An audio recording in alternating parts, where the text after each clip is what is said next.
Iran Israel চলমান সংঘাতে এতদিন নীরব থাকলেও এবার সরাসরি মুখ খুলেছে রাশিয়া। ইরানের উপর ইসরায়েলের হামলাকে সরাসরি অবৈধ বলছে মস্কো।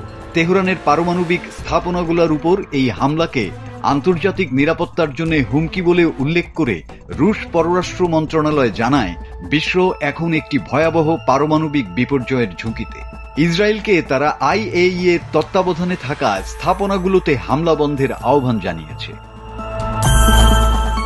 ইরানের পারমাণবিক স্থাপনায় হামলার মধ্য দিয়ে ইসরায়েল আন্তর্জাতিক আইন ভেঙেছে বলে কড়া হুঁশিয়ারি দিয়ে রাশিয়ার পররাষ্ট্র মন্ত্রণালয় তাদের বিবৃতিতে বলেছে, ইরানের শান্তিপূর্ণ পারমাণবিক স্থাপনাগুলোর উপর ইসরায়েলের ধারাবাহিক ও ভয়ানক হামলা আন্তর্জাতিক আইনের চরম লঙ্ঘন।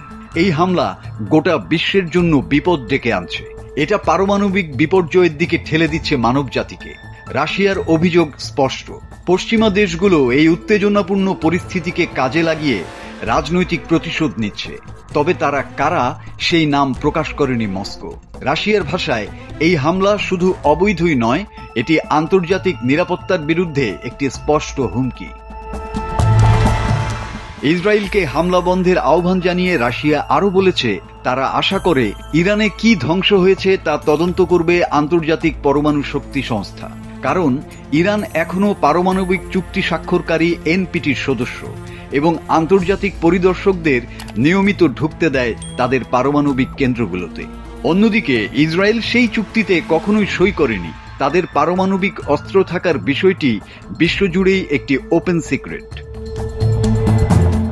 ইরান বারবার বলছে তারা আলোচনায় বসতে চায় যুক্তরাষ্ট্রের সঙ্গে, কিন্তু একের পর এক হামলা ও হুমকিতে সেই সম্ভাবনা ধীরে ধীরে ক্ষীণ হয়ে যাচ্ছে।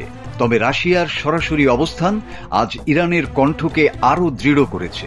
আন্তর্জাতিক মঞ্চে এখন আর ইরান একা নয়, তার পাশে এসে দাঁড়িয়েছে বিশ্বের অন্যতম পরাশক্তি রাশিয়া।